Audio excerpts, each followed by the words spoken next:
পথসভা আছে, যে পথসভাটি এই বাবুগঞ্জ বাজারের আমাদের ভাইয়েরা আমাদের সাথে আছে, এরা প্রমাণ দিয়ে একটি পথসভার আয়োজন করেছে।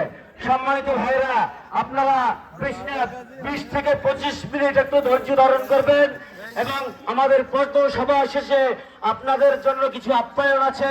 আপনারা অবশ্যই আপ্যায়ন নিয়ে আপ্যায়নের শেষে বাড়িতে যাবেন। এবার শুরুতেই আমি অনুষ্ঠানের শুরুতেই সভাপতির আসন গ্রহণ করার জন্য আমি অনুরোধ করছি বাজার ব্যবসায়ীর সম্মানিত ব্যবসায়ী জনাব শহীদ আকন, জনাব শহীদ আকন।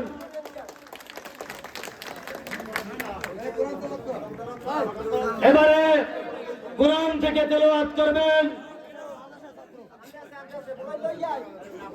হাফিজ সাহেব একজন আসো, ছোট হাফিজের একজন আসো, এই তুমিও।